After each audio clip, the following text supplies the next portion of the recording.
Hello and welcome to Do It Yourself channel. Today I will show you where to find the option and how to make screen pointers smaller in Samsung Galaxy S24 Plus phone. Where to look for screen pointer options. First of all, we need to open our phone's settings.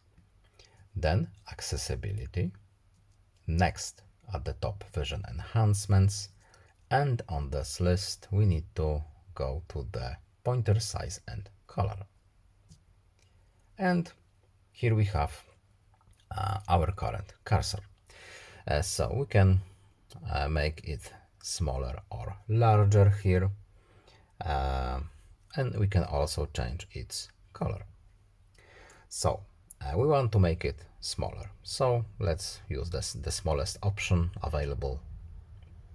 And that's it. I hope this video is helpful to you. Please leave a like and subscribe. Have a nice day and see you in the next video. Bye.